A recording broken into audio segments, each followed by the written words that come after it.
This podcast is sponsored by nobody. Hey dudes, welcome to Splat from the Past, the only 80s themed horror and sci-fi show where things could get totally radical.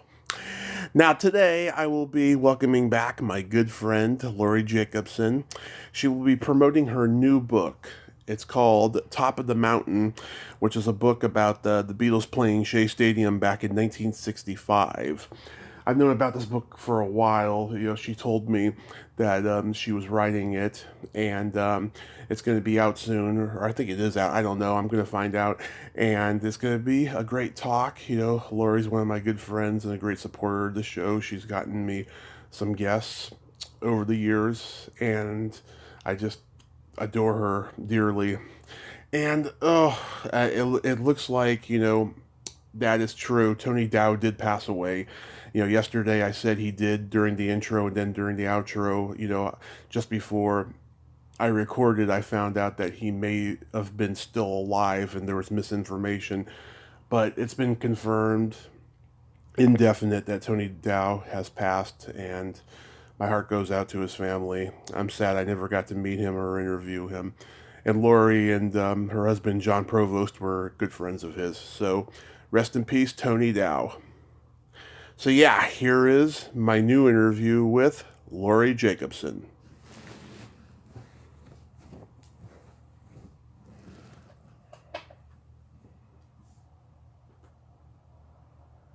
Hello. Hey, Laurie, welcome back. Hey, Tommy, thank you so much. Absolutely. How are you today? I'm pretty good, thanks. How about you? I'm pretty good, My day is just beginning, and it's very hot over here in Reading. It's like 105. Oh. Yeah. Terrible. Hope you're indoors. Oh, absolutely. Indoors.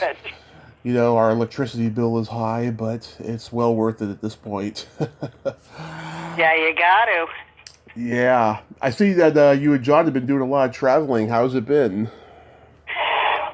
We were very fortunate. We took a wonderful trip to Europe. We went to 5 different cities, and we went in late May and early June, which turned out to be a great decision, because it was before the terrible heat wave they're having.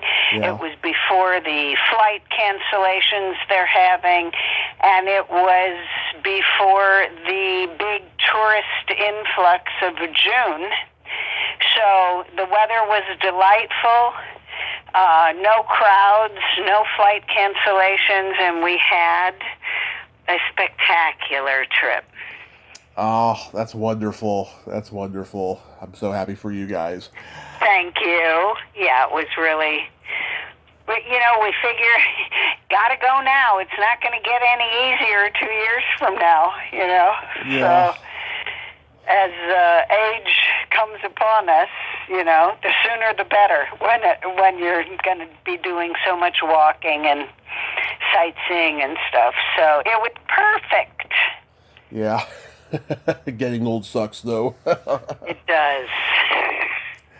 So let's get into Top of the Mountain. You were telling me details about this, last year when I saw you. And so how did this... So did this come from, you actually going to the Shea Stadium concert, or is it because you're such a Beatles fan that you wanted to write about this legendary concert? Well, I am an enormous Beatle maniac. Mm-hmm. I was not at the Shea Stadium concert. I'm from St. Louis, and I was, a preteen in St. Louis when that concert was. I did see them. I did see the Beatles in '66 in St. Louis, but I was not at this historic concert. I'll tell you how it came to be. Okay. A friend of mine was very, very dear friends with a man named Sid Bernstein. Yep. Sid is the promoter for the Shea Stadium concert. And so my friend had Sid's story, of course, Sid has since passed away, but he had related the story of how the concert came to be to my friend Elliot in great detail, and Elliot shared the story with me.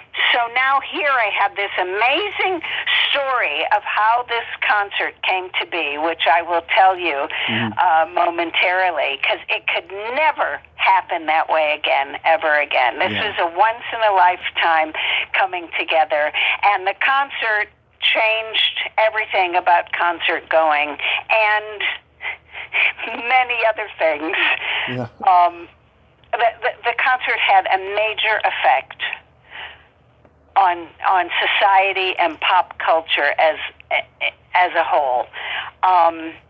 So here I had this marvelous story that I was dying to tell, and I just found, I spent the next 7 years finding people that were there in all capacities, fans, security guards, opening acts, producers, people that worked on the documentary that they shot that night of the concert. Meryl Streep was one of the fans in the crowd. So was Whoopi Goldberg. So was Steve Van Zandt.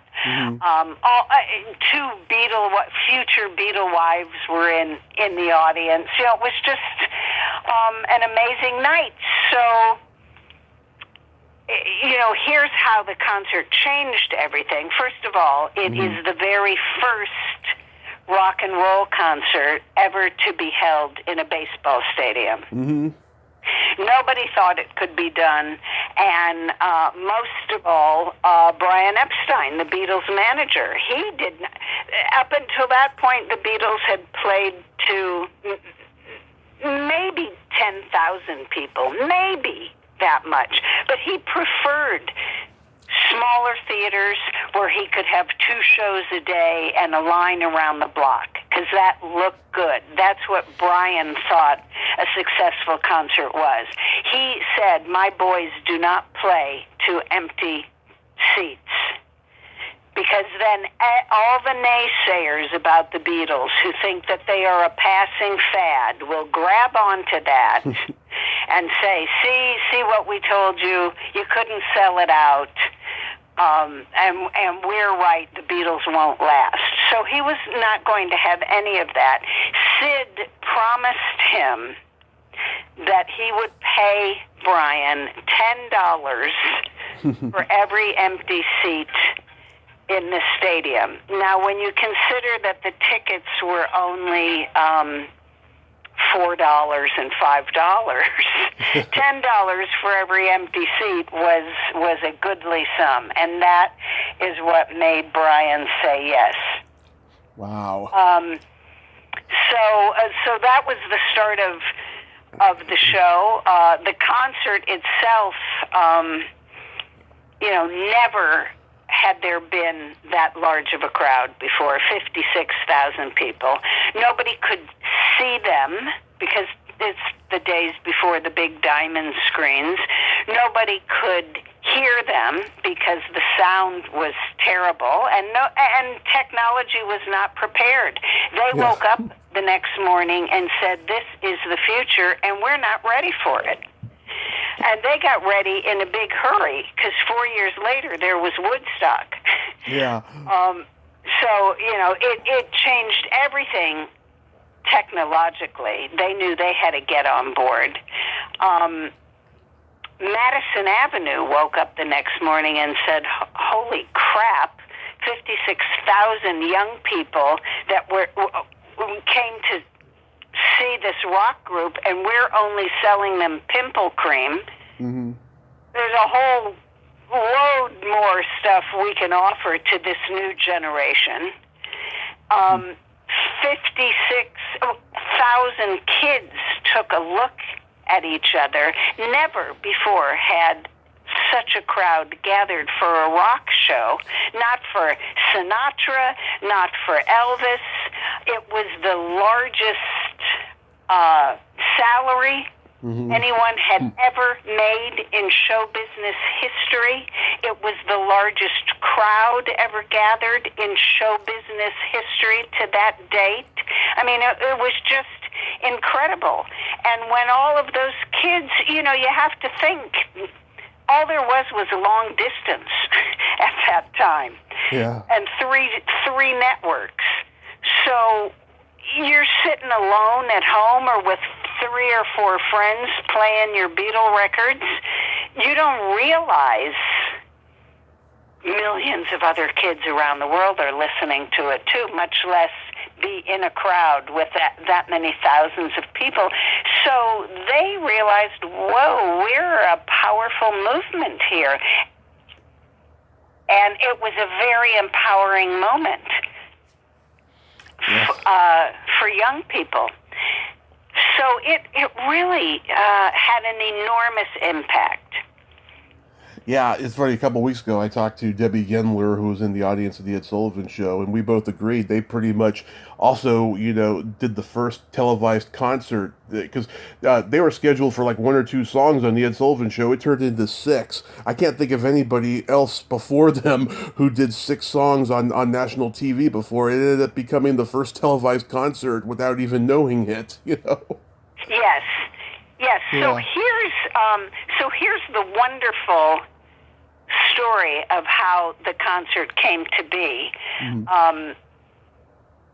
Sid Bernstein was a promoter, and he booked people like Judy Garland, Tony Bennett, some really class acts and New York was his territory. Right. And Sid loved to constantly improve himself, so he started taking a class after work,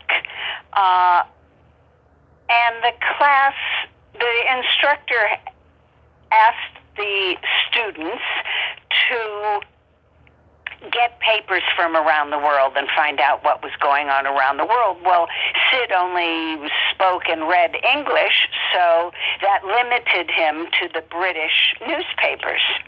And he kept seeing, of course he's attracted to the entertainment section, and he kept seeing these little blurbs about this group called the Beatles, and the word pandemonium was always attached to these.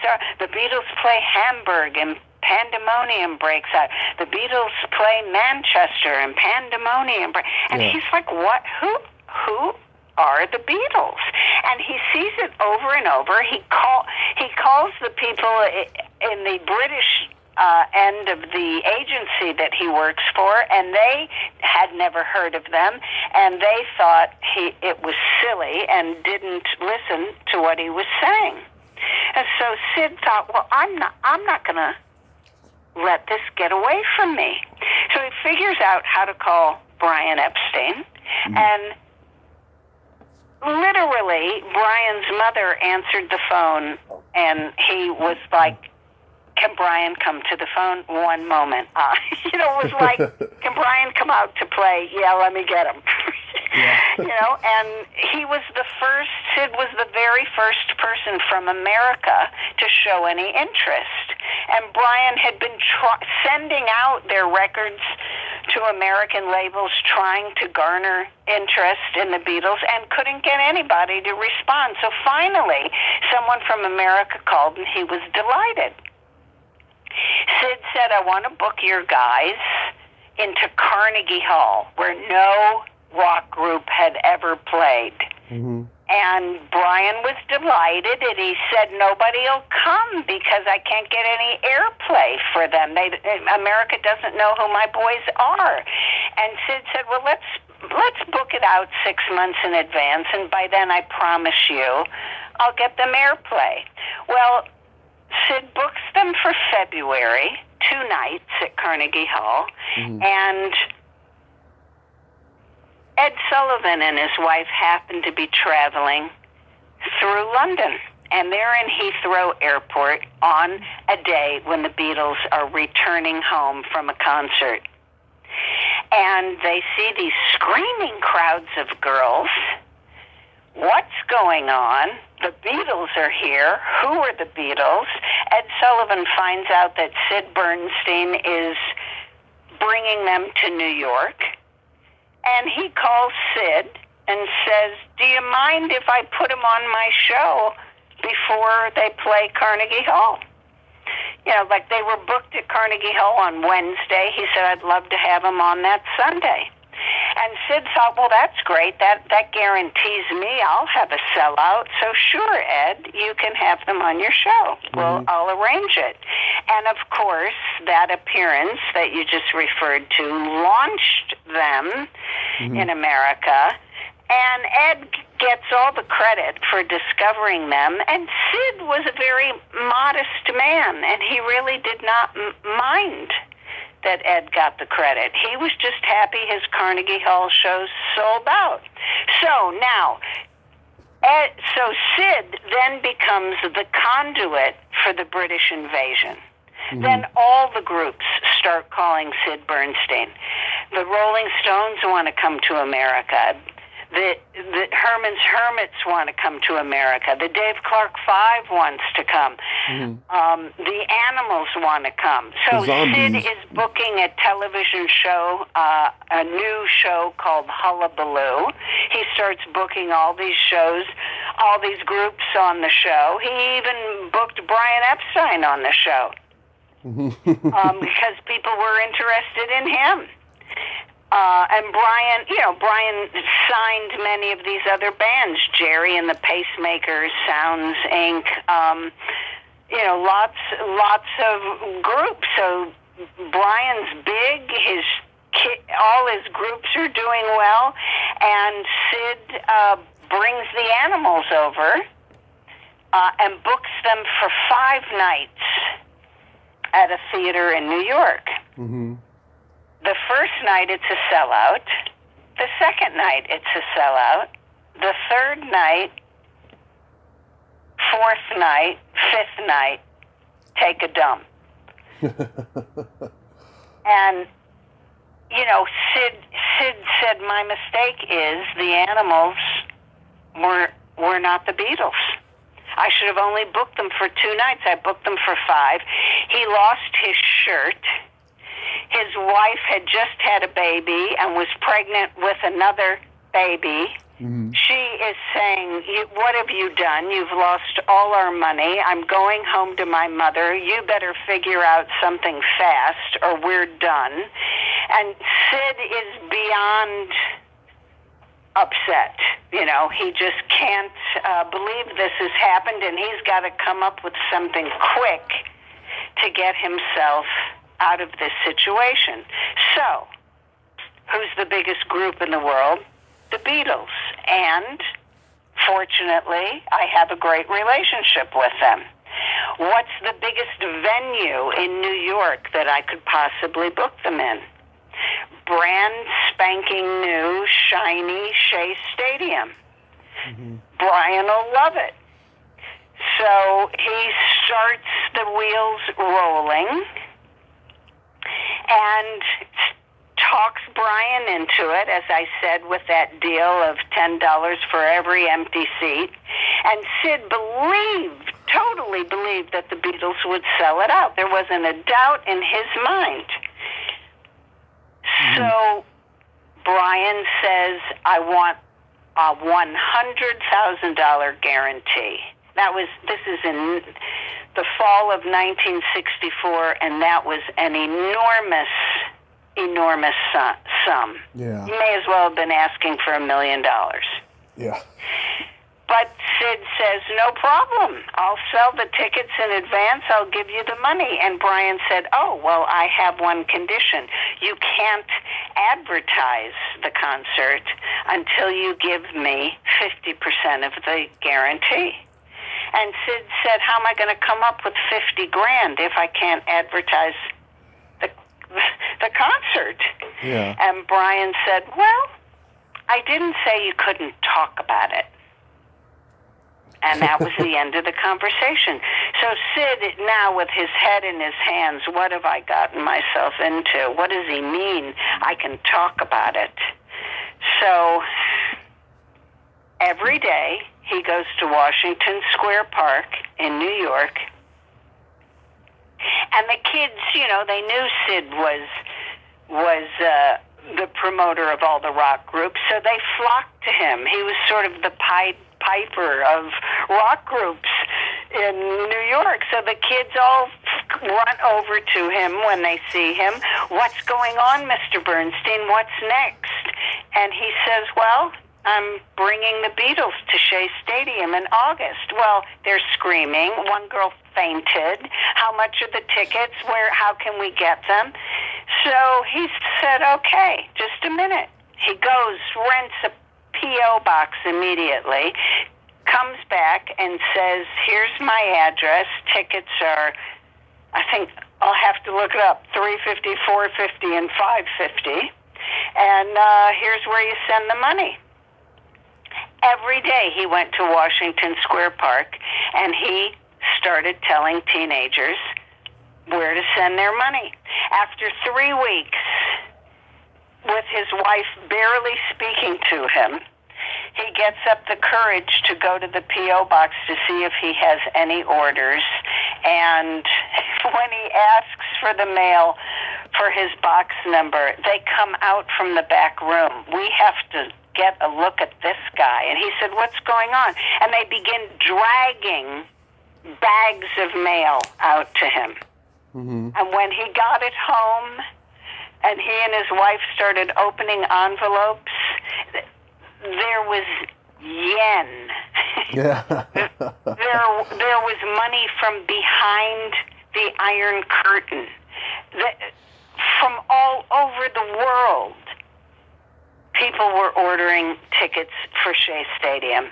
And, as I said, there was only long distance and letter writing at that time. Mm-hmm. No internet, no fax, no nothing. So it was strictly this network of teenagers, and the majority of them girls, who spread the word around the world. And Sid sold out Shea in a matter of weeks. When he met with Brian in January, Brian expected his $50,000, and Sid was able to give him the entire amount. Brian was blown away. How did you do it? And, Sid just smiled. Said, you said I could talk about it. And that's what I love, the simplicity of that story, that simply the excitement and enthusiasm of teenagers set up this incredible network that went around the world. What was the most interesting thing you found in your research as you were doing this book? Well, that's really difficult to say. So now the book begins with Sid discovering them and bringing them to Carnegie Hall, and then a few months later coming up with the concept for Shea Stadium. And I follow Sid's journey for the next 8 months until the concert, and I followed the Beatles' journey during those 8 months. So it starts really in the fall of '64, and the Beatles were still pretty darn new at all of this, and just young, inexperienced, unsophisticated guys. And during those 8 months,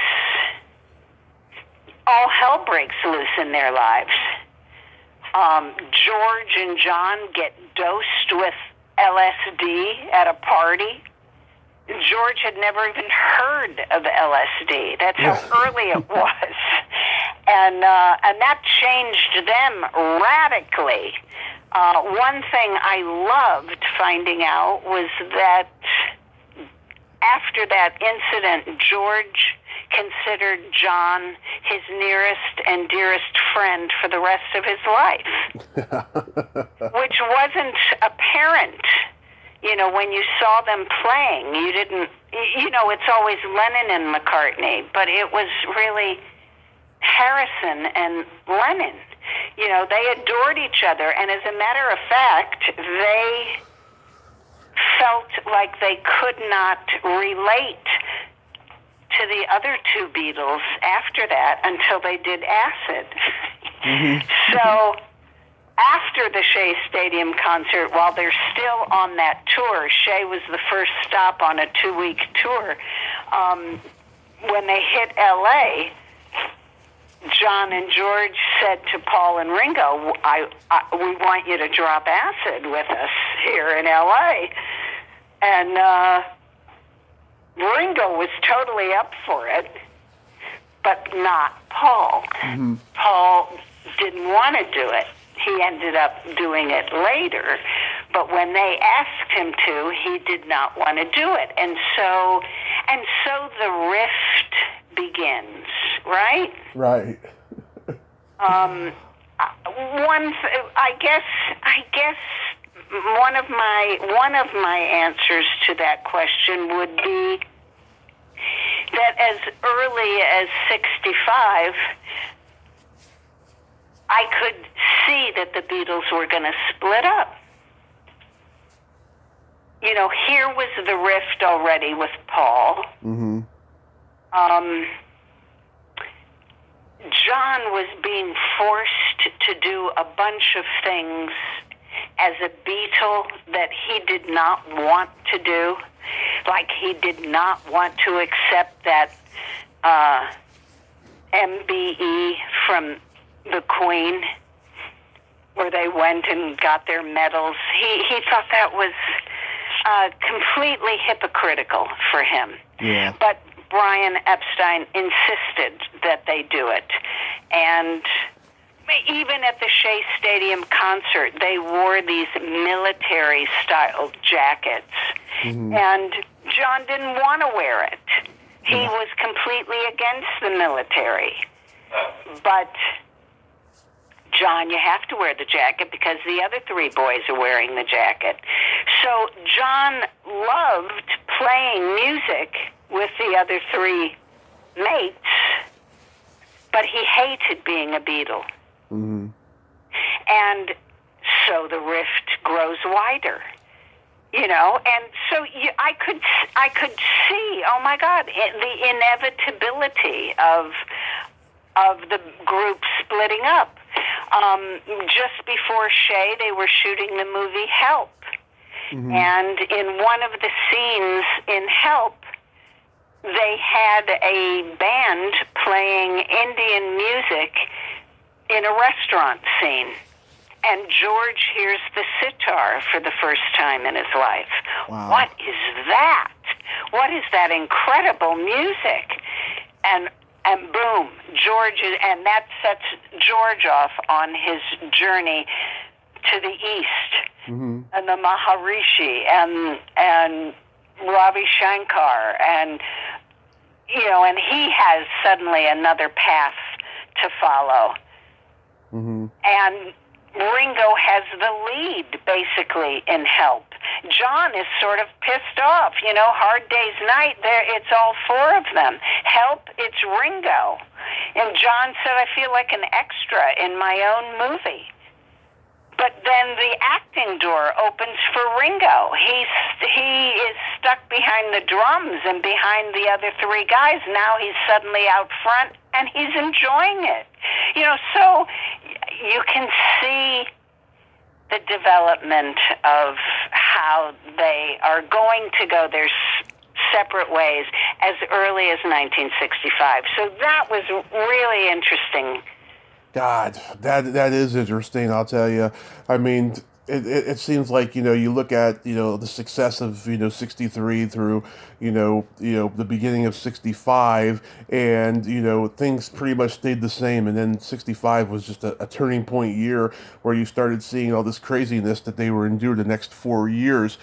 And, when they were doing that concert at Shea Stadium, Help was coming out, and they were on the verge of recording Rubber Soul, and they were going to be making yet another transitioning historical moment that would change the culture yet again with that album, and then they would just keep going from there.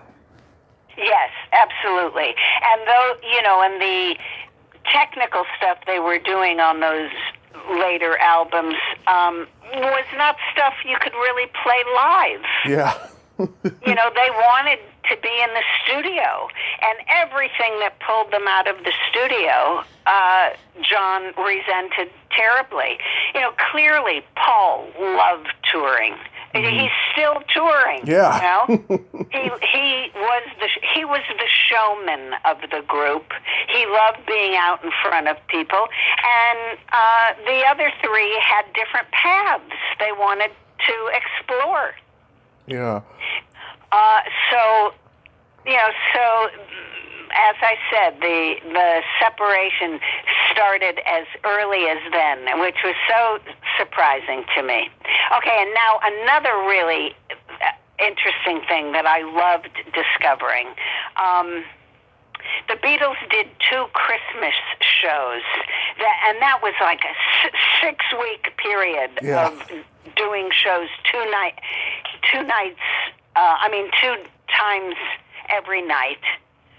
And, you know, in 64, it was a lot of fun. But by 65, they were so over it. They'd been touring, they'd been in the studio, they'd been shooting Help. They just wanted to be home with their families, you know. And here they are, 2 shows a night for 6 bloody weeks, all of December and half of January, right through the holidays.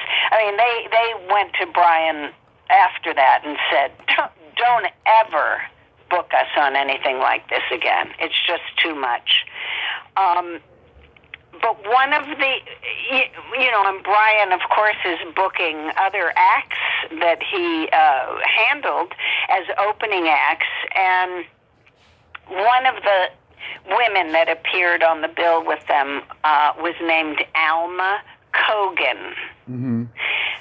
She was a very, very dear friend of Brian's. She was also the highest paid female entertainer in Britain at that time. She was a little bit corny. I kind of think of her as a Connie Francis type. You know, not exactly hip. Yeah. More like the late 50s and early 60s. And Cynthia Lennon said that John, when he was an art student, made fun of her and did a rather cruel imitation of her. But here she is on the bill with them, and lo and behold, they discover she's a lovely, wonderful lady. Mm-hmm. And Alma was not married. She lived with her sister and her mother, and after every performance, she would invite the whole crew back to her house. And her mother and her sister loved entertaining all these wonderful people. And, you know, we would call what she had salons, where entertainers told fabulous showbiz stories to each other and laughed and played charades and, you know, traded secrets. Well, the Beatles had never been exposed to anything like this before. They'd never seen charades before. They met all these iconic entertainers at her house. Paul said, "It's where I learned to be a guest." It was all part of their cultural growth. And Alma was about 6 or 7 years older than John. Mm-hmm. She certainly was very bright, exposed to the arts, well-read, well-versed in art and entertainment, and John took quite a fancy to her, and it is believed that the two of them had a wonderful mad affair. Now, here we have a woman 7 years older than John, Jewish. Alma was Jewish, so that was a culture he knew nothing about. And Jewish people were known for being very cultured and exposed to the arts. So she had a lot to teach him, and he was absolutely mad about her, according to George. Now, isn't that interesting? A woman 7 years older than John, who can expose him to culture and the arts that he knew nothing of, kind of sounds like Yoko, doesn't it? It sure does, especially at that point in time. I mean, John was a very, stubborn guy who was set in his ways and did his own thing, but to, like, get him into that, at that point in time, that's pretty remarkable. Yes, and Alma, sadly, Alma died a year later of ovarian cancer, and George said John was devastated, beyond devastated to lose her. He took her when Bob Dylan came to London to play. They all went to see him and went back to his hotel where he turned them on to marijuana for their first time. He brought Alma. He doesn't bring Cynthia. He brings Alma. Yeah. Like suddenly Alma is very cool for him. So, and during the filming of Help, he also had an affair with another Jewish entertainer, a lady in the film, that, and so once again, he's exploring this new world that is being presented to him, and he is having a ball with it. They go to play Europe. He's in every brothel he can find, same-sex, three-way, whatever it is, I want to know about it, was John Lennon. So, half the time they didn't know where he was, dragging himself in, in the wee hours of the morning after his adventures. So,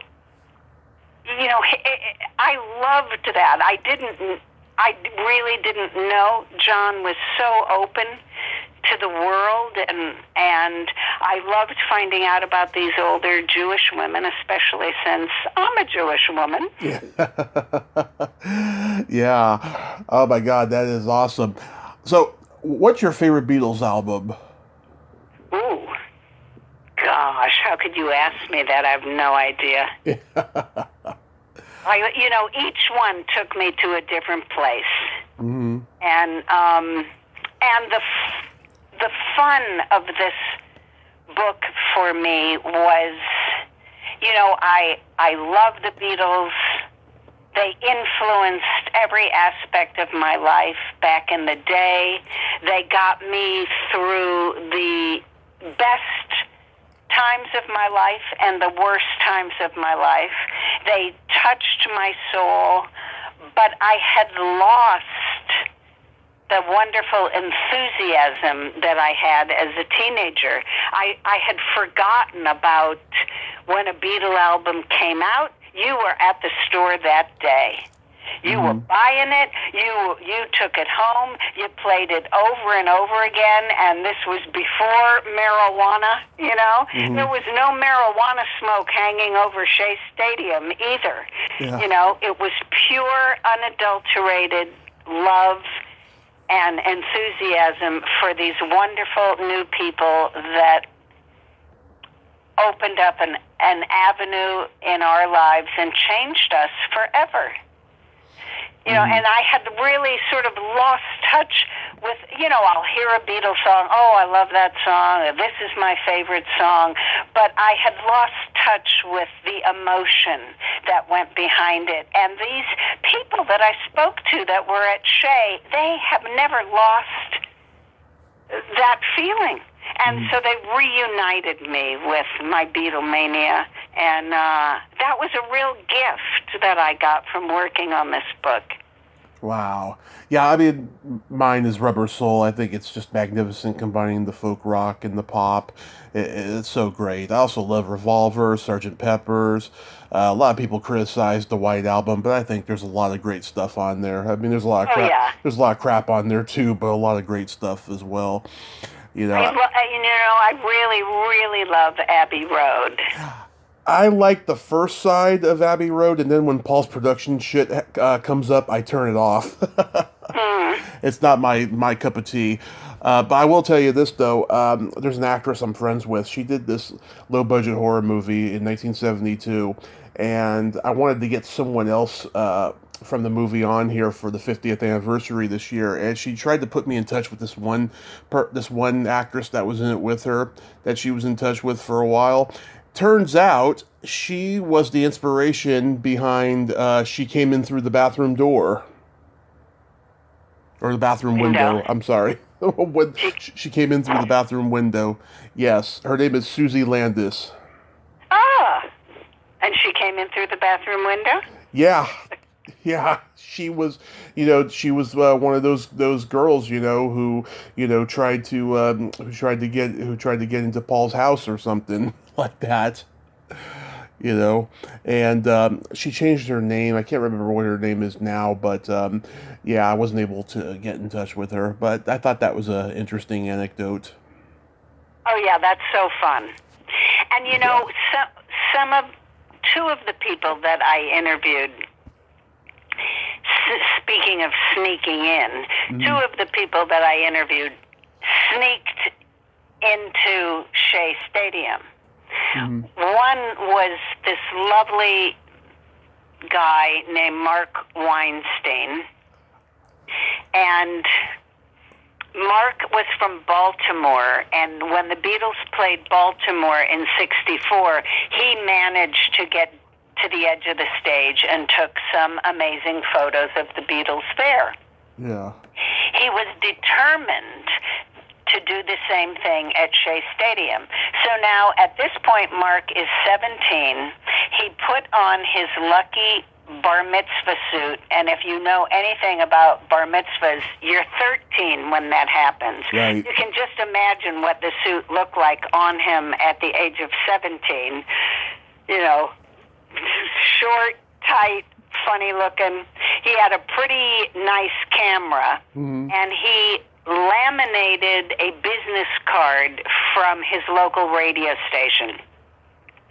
So armed with this, he gets to Shea Stadium, and when everybody's going up to their seats, he said, "I'm going down into the stadium."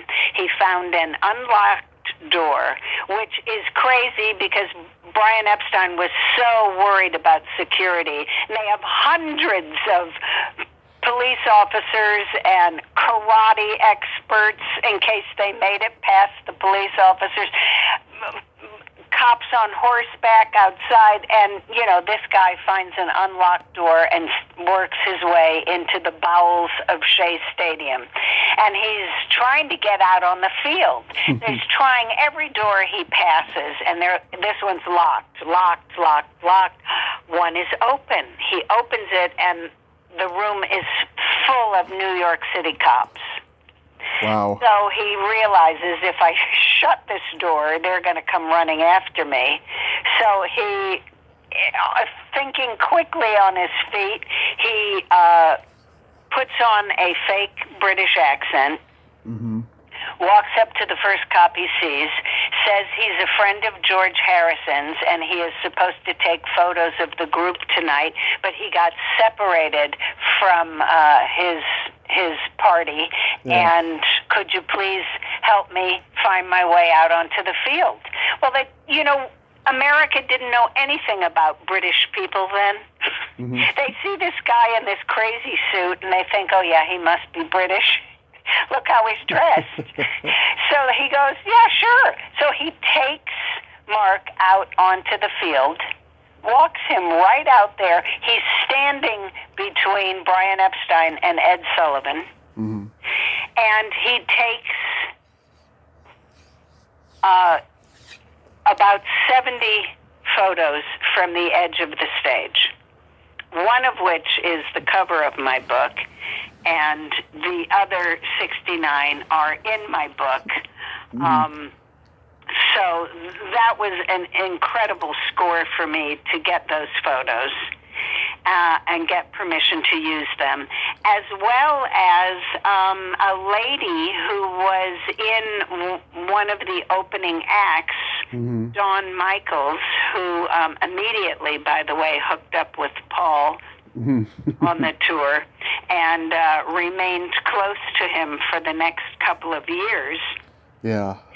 But she said, oh, my dad came with me to Shea Stadium, and he took 80 color slides while we were there. We watched them once and put them in a drawer. Would you like to have them?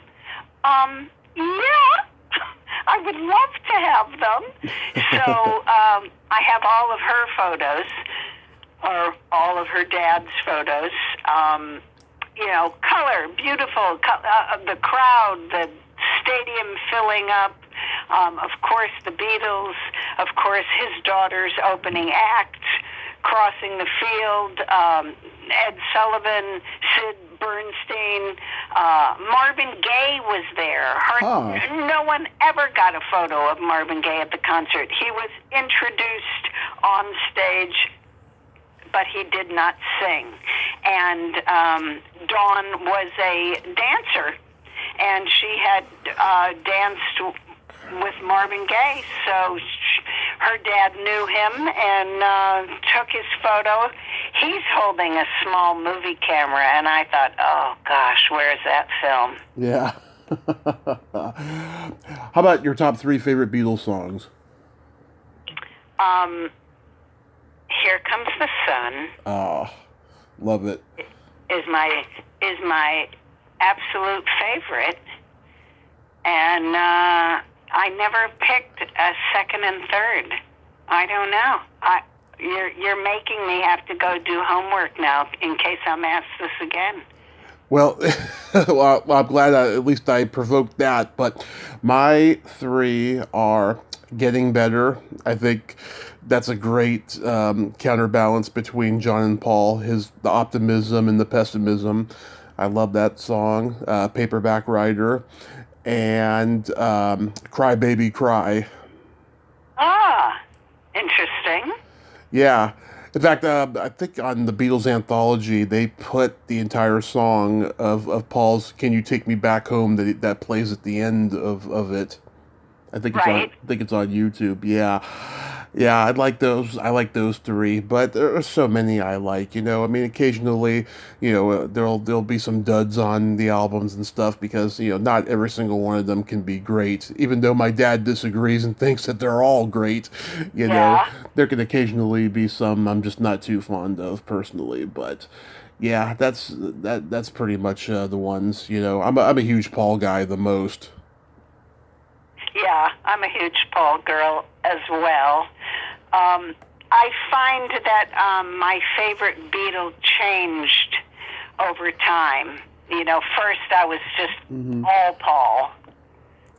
And as I got older and you know, the war in Vietnam progressed and alienation from President Nixon progressed, you know, I think I was more drawn to John and his rebel attitude. And then as I got older and found a more spiritual interest in life, you know, I turned to George. And Ringo is you know, the constant of all of them, Mr. Peace and Love. I mean, how could you know, his wonderful sense of humor, you know, Ringo is just always there. Yeah. So I love how on your bio on Amazon, you says you're a reformed stand-up comic. Oh, yes. I love that. Okay, now I have another story. Go ahead. That I think is so funny.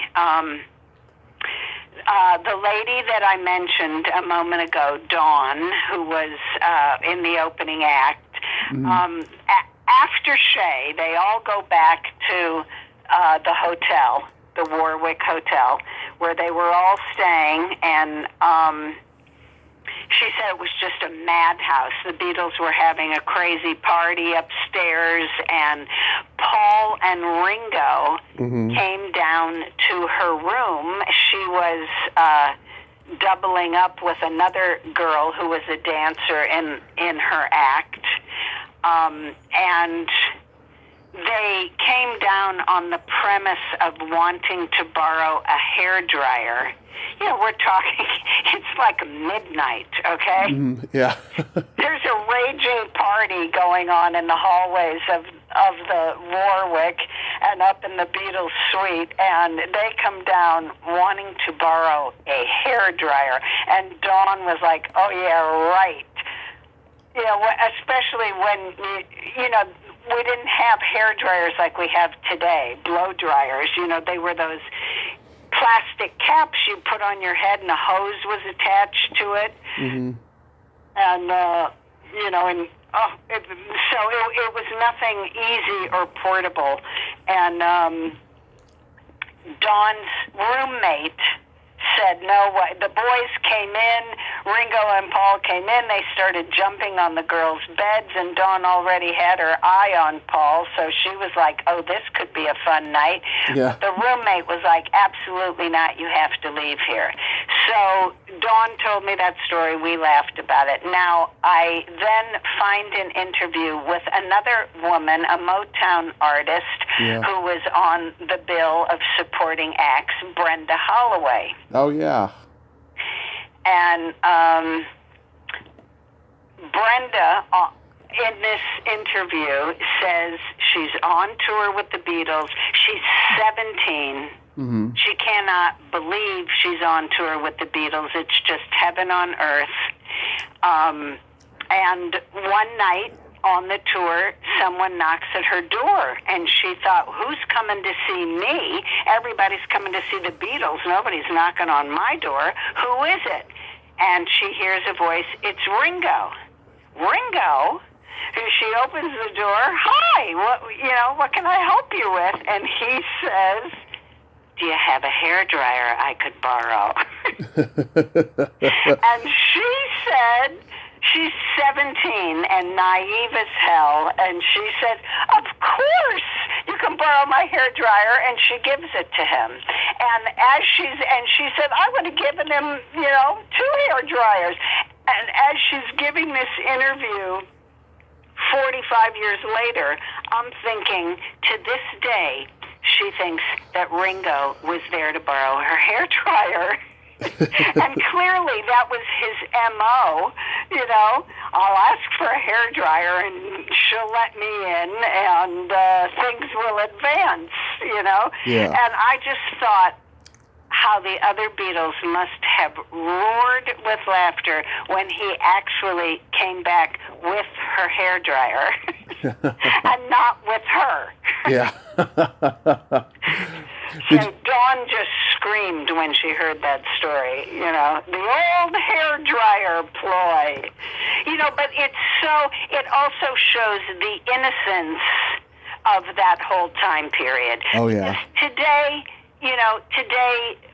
a rock star sends a PA down to a girl's room and says, Eric Clapton wants you in his room. And you go, Yeah.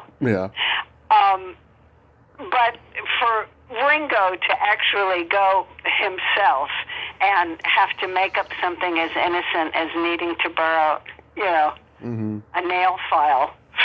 And this young girl thinking he really wants the hair dryer. It was just hilarious. Oh, yeah. I mean, I talked to Mitzi McCall and Charlie Brill. John Lennon knocked on their dressing room door. Said, I need a Coke for Ringo, and they didn't understand what he said. They thought a Coke for Ringo was a Jewish holiday because they didn't know who Ringo was. Oh, sure. Yeah. That was the first night they were on, Ed Sullivan.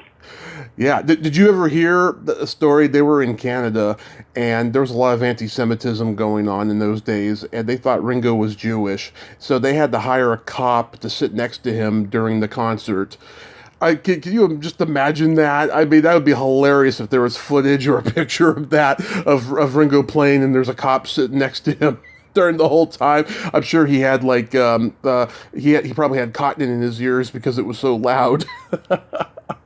You know, they experienced a lot of things on tour that were not happening in England. For example, England welcomed the black artists, you know, and they were all into R&B. You know, I mean, God, they played for Little Richard, you know, when he first came over. You know, and those were the songs that they loved and the music that they loved. And they quickly discovered that they were playing to segregated audiences and that black people who wanted to attend the concert weren't allowed to attend the concert. Right. And they said, we're not going on. Yeah. That's, you know, we don't do that. Yeah. So that's, you know, when you consider that they were young boys, you know, barely 21, you know, Ringo and John were the oldsters at 23 or 24.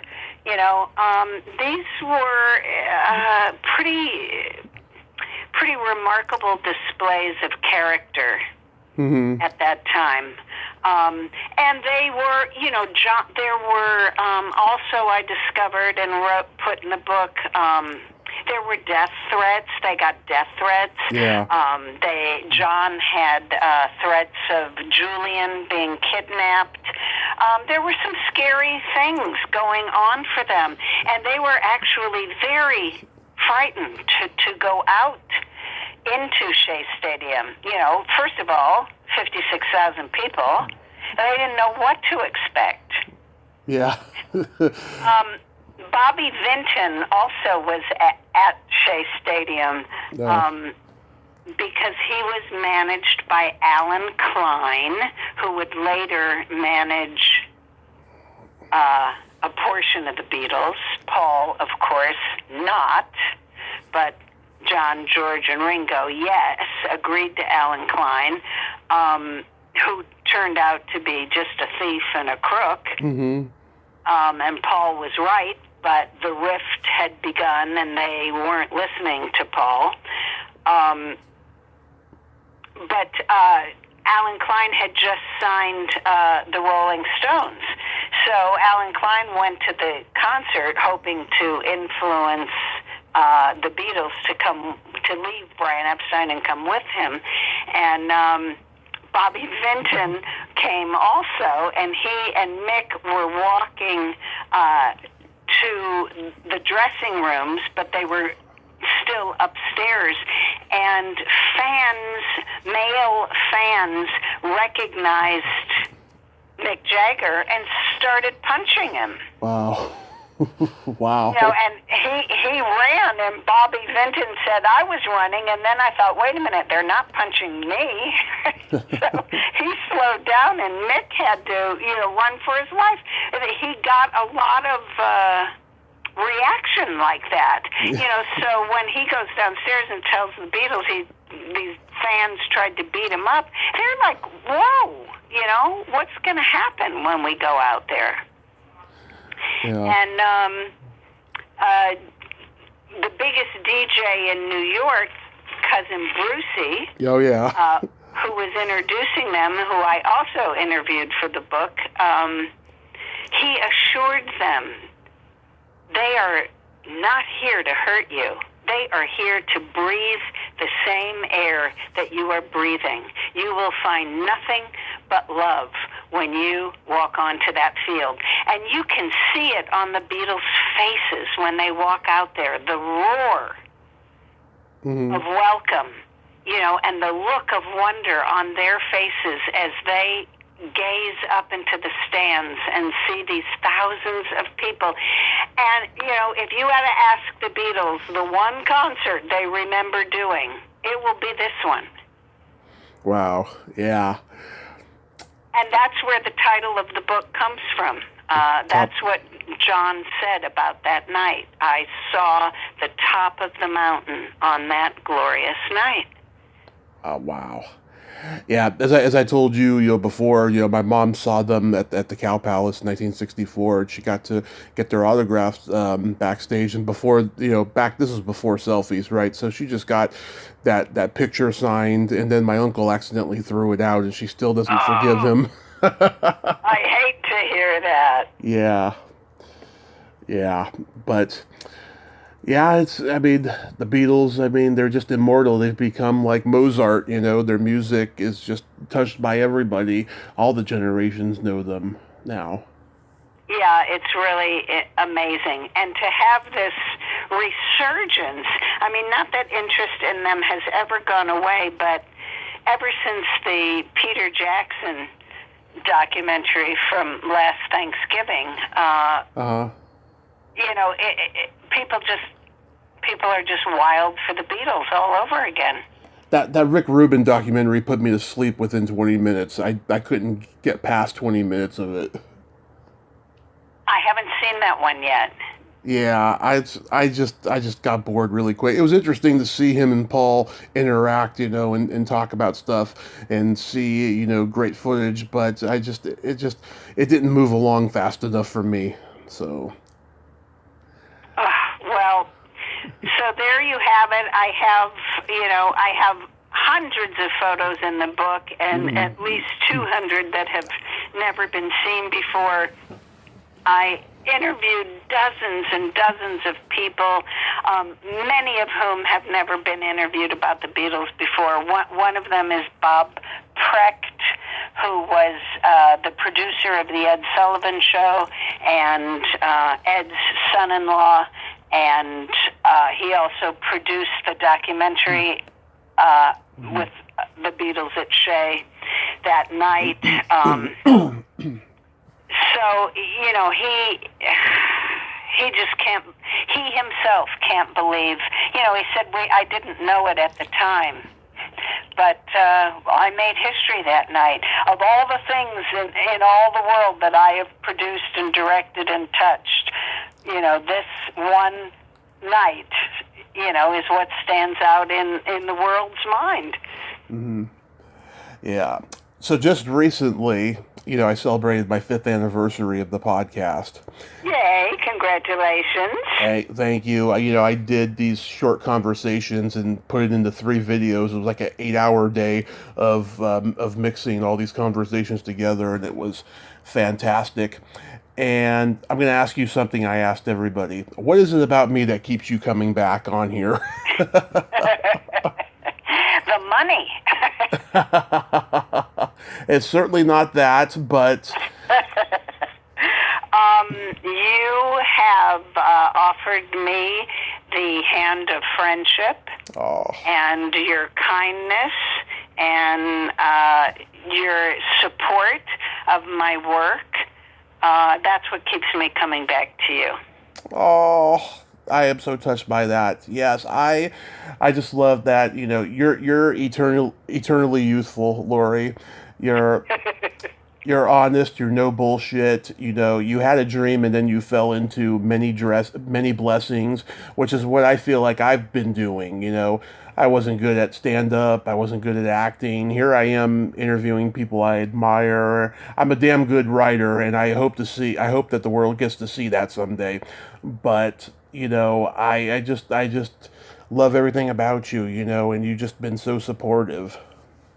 Oh, thanks, Tommy. Well, you deserve it. You work hard, and as I said, I just so appreciate that you always check in with me to see if I have something new that we can talk about, and you're just there for me. Oh, yes. I try to be there for the people that I love, and I have my days where I'm on Facebook and I'm just so upset at, the way certain people in the business treat me and everything. But then there's the people like you who just brighten my day. Aw. Well, thanks. We have a mutual admiration society going. Yeah, we sure do. And oh my God, so it's been confirmed that Tony Dow passed. Oh, yes. because I did a 2-hour interview yesterday, and during the intro, I had mentioned that Tony Dow passed, and then near the end of the interview, I went on Facebook, and I saw that he may still be alive, and so during the outro, I said, okay, it's a possibility Tony Dow may still be alive. Damn, I hate misinformation. There's so much out there, you know? You know, it was kind of a chaotic day yesterday. And yes, there was misinformation that was put out and went worldwide. Yeah. And he was definitely in his last hours. God. And he passed at 8 a.m. this morning. God. My uncle... He was truly one of the most spectacular people I ever met. I adored him, and I will miss him terribly. And, you know, it sucks when bad things happen to nice people. Yeah, you know, my uncle met him, I think late 70s, early 80s. He was signing autographs at the mall, and my uncle was just shocked because, you know, there was those death in Vietnam rumors. Didn't know if it was Jerry Mathers or Tony Dow. So he went to him and said, "Hey, I thought you died in Vietnam." Yeah. Yeah. No. Fortunately, we got to have him for many decades past that terrible time in our history. When him and Jerry Mathers were at the Hollywood show a year ago, I just had this weird feeling in my gut this was going to be the last time they were going to be together. And I was kind of sad because, you know, I never got to meet them. Hopefully I'll get to meet Jerry Mathers someday. Sure. Yeah. Arrange that for you. Yeah, because, oh my God. I mean, I watched Leave It to Beaver in the late 80s when it was on TBS Superstation, and it was always my dad's favorite show when he was growing up. Yes, I love the show, too. I still watch it. So, yeah. And they, you know, I love them both. I'm dear friends with both of them, and, well, you know, now Tony's wife and Jerry and his wife Teresa. I just love them. They're great people, and we lost a real good one. Did you know Ken? Did you know Ken Osmond? Yeah. I knew the whole band. You know, Kenny and Frank Bank, who was lovely. And Richard. Matter of fact, I'm booking a big Leave It to Beaver reunion, which will be in Gallatin, which is right outside of Nashville, in November. So people can check out the Gallatin Comic Con, and those surviving cast members, you know, Mary Ellen Rogers and Richard Carell.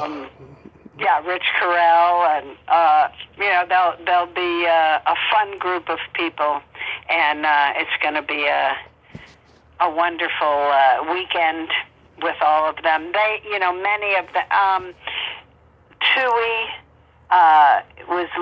is Luke Ferrara. His brother was Whitey. Who was a friend of the Beeves, and Tui was a friend of Wally's. Yep. And Judy, you know, the sort of bratty girl that was always ratting on Beeve and his friends. So it'll be fun. I don't think there's ever been a reunion like it. We will, of course, we were hoping against hope that Tony would be okay for it, but that was not to be. But I will certainly invite Lauren if she is feeling up to it at that time, because we'll do a beautiful tribute to Tony and to Lumpy and Eddie and the whole gang that we miss. Oh, that's Aaron, wonderful. Yeah, that's Newman Ward. Yeah, that is so wonderful. Yeah, I'm hopefully gonna get what's her name? Oh God, what was her name? Janice Kent, who was on Still the Beaver back in the '80s. Oh, yeah. Oh, and we'll Yeah. also have Veronica Cartwright there, who was Violet. Mm-hmm. Violet Rutherford, Lumpy's sister. Oh yeah, I forgot she was. Yeah. Yeah, she was. She played a couple of other parts on it too, but she's best for Violet, and she also played Violet on the new Leave It to Beaver as well. She came back and dated the Beav for a little while. You know who played Eddie Haskell on the pilot? No. Harry Shearer. Oh, really? Wow. Yeah, he was coming off of the Jack Benny program and Ann Sothern show and all those shows that he was on as a kid, and they just didn't feel he was right for the part after the pilot. So, yeah, so he kind of lives, he kind of he's kind of proud, walking around as the fact that he was Eddie Haskell for just one episode, the pilot. Wow, I did not know that. Yeah. It's, somebody embodied the character so Eddie. It's just, the international lexicon.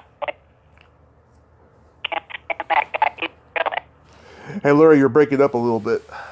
Oh, I'm not moving. Oh, okay, now you're good. Yeah, I mean, he became, a cemented counterpart for every, kind of mean-spirited kiss-ass kid that you see in every show and every movie. And there was a rumor back in the day that Alice Cooper was Ken Osmond. Oh, that's so funny. No, not quite. Yeah, but that is pretty. And Ken was nothing like Alice Cooper, although Alice may have been like Ken. Yeah. But Ken was nothing like Alice Cooper. Yeah, but he was flattered. He was flattered when that rumor was going around Alice. That is very funny. So do you I'm sure you know Ken became a cop? A cop. Yeah, wasn't he like LAPD? Yeah, I want to say yes. I know he was a motorcycle cop. Oh. He was shot 3 times in the line of duty. Ooh, wow. He retired after that. Wow, God, 3 times, God. By one person. Oh my God. It was one event. Yeah.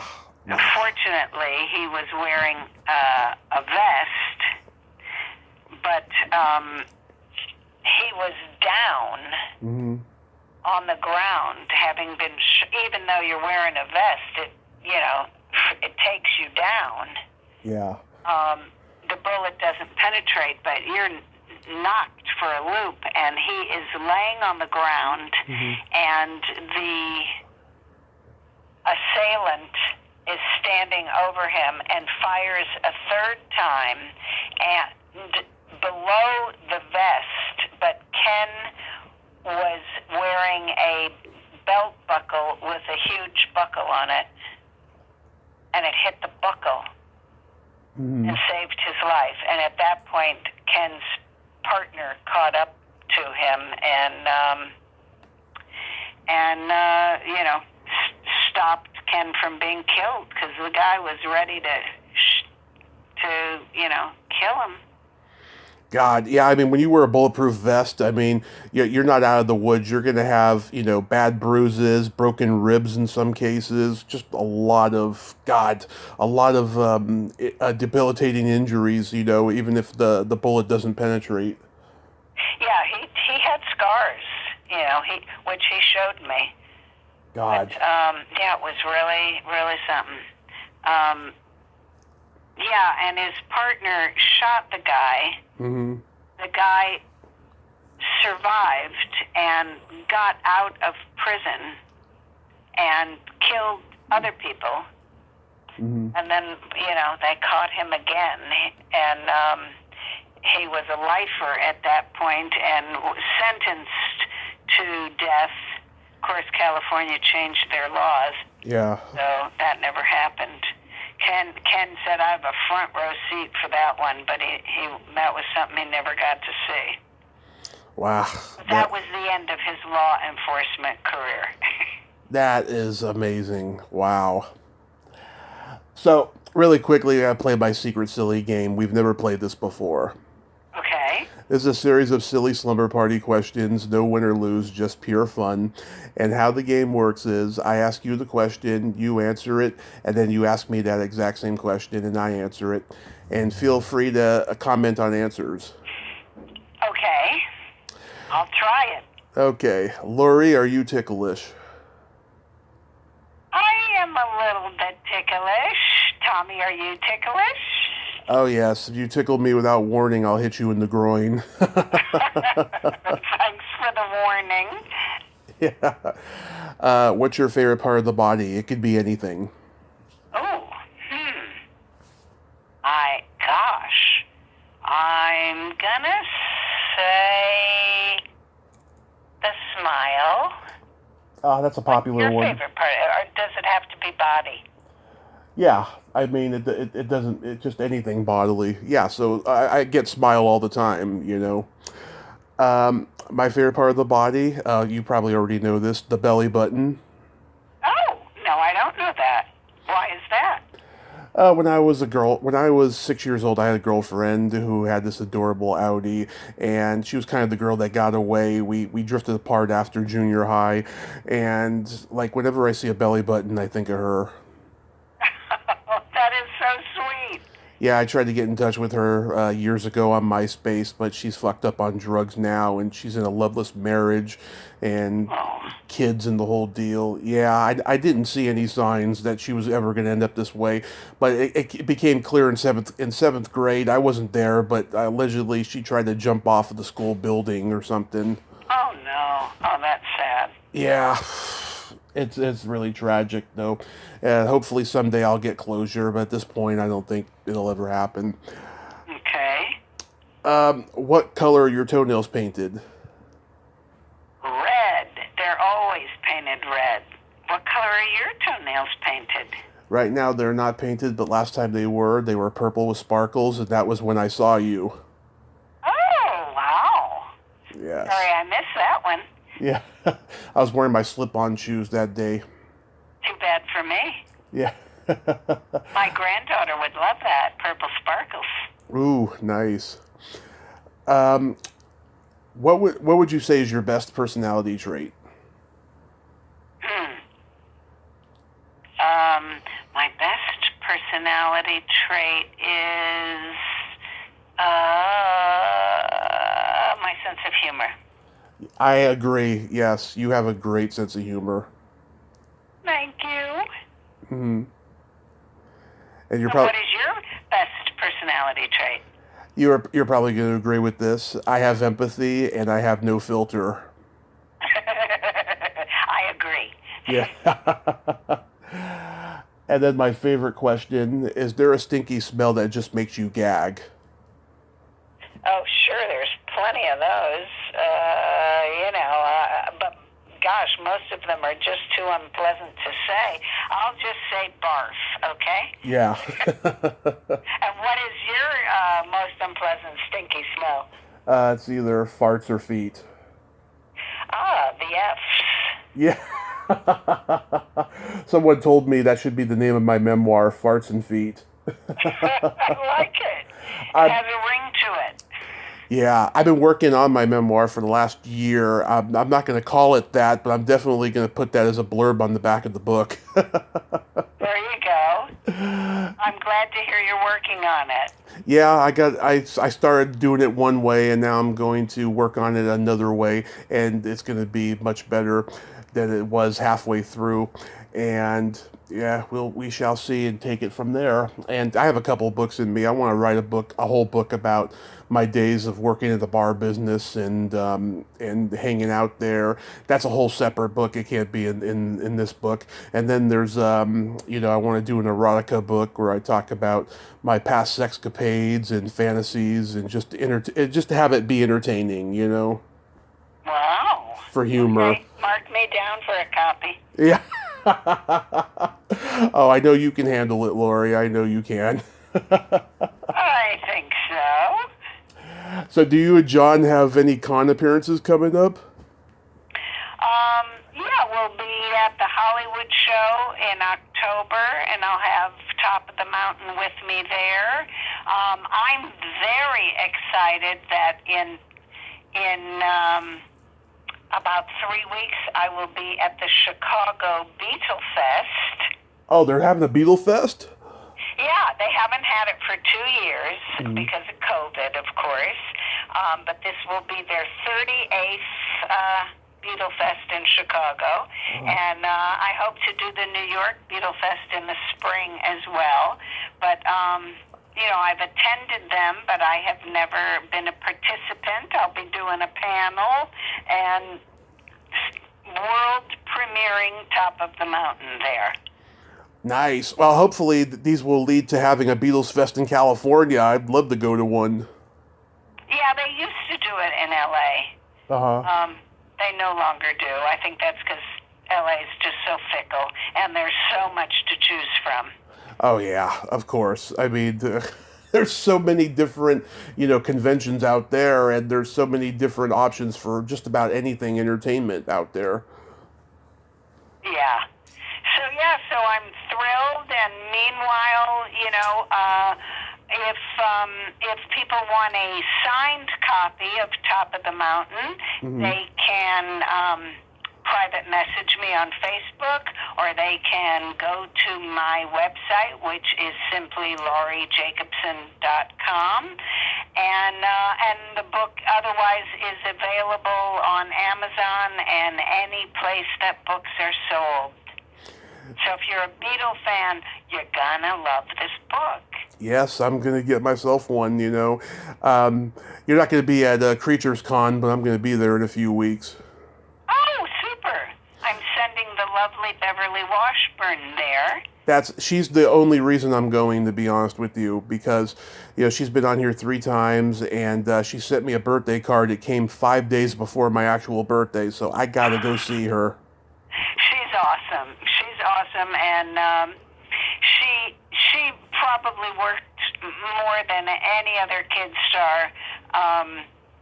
She was in Shane. She was in Old Yeller. For Creatures Con, she was in Spider Baby, which Yep. they are screening at Creatures Con in Concord in September, right? Well, this is August 7th, and they're going to have some screenings there the night before. Ah, okay. I know that. Yeah. Because I know Sarah Karloff is going to be there. I think they're going to have a Mummy screening, and David Scull is going to be moderating or something. I'm just paraphrasing. I think that's what's going to happen. Oh, great. Yeah, they'll be wonderful. And she's just the best guest, and she is the sweetest woman I've ever met. Beverly is just a gem. I just adore her. And it's gonna be a great show to see everybody, see Miss Misery and Lord Blood-Raw and all of them there. It's gonna be great. And of course, Sarah Karloff, she's been on the show. I get to meet her as well. And Bob Elmore from Texas Chainsaw Massacre 2. And it's gonna be great. 'Cause, the last time I went was in 2019. It's been 3 years now. So I enjoyed that show when I went then. Well, good. Time for you to revisit it. I'm sorry I'll miss you. Yeah, well, you got to tell them about me at these conventions so I can host the panels, because I just know I can do it. I'd love to host panels. I almost hosted a panel for Dave at the con that he has in Merced every September. And I had to drop out at the last minute because my mom was going into surgery that week, and I had to take care of her. Aw. Yeah. Yeah, got your priorities straight. Yeah, and plus it was Tom Sizemore. That guy's a well-known, woman beater. I don't want to be on the same stage as him, so I'm glad I didn't host that panel. Yeah, he's kind of a wild card. Never know what you get. Have you met him? I am happy to say that I have not. Okay, good. Yeah, so I'm always dodging these bullets, and I feel so blessed that I get to. Oh, good. All right, sweetheart, I love you. I love you too, Laurie. And oh, here's a joke for you. What do you call a boy that doesn't masturbate? What? A liar. There you go. I should have guessed that. Laurie, I love you. Thank you so much. And I hope this book, just is a massive success for you. I will buy a copy. And I will see you soon. Be safe up there and have a great rest of your summer. Be safe. Thanks, Tommy. You too, sweetheart. Thank you, Thanks love. a lot. My pleasure. Bye-bye. Bye-bye. Well, there you have it. Laurie Jacobson. Ain't she a sweetheart? Oh, God. She's my auntie. I love her. There's no one like Laurie. Pick up Top of the Mountain. It's going to be a killer book. It's the Beatles. Well, until next time, this is Tommy Throwback Kovac saying there's no shame in living in the past because the present sucks. Later, dudes.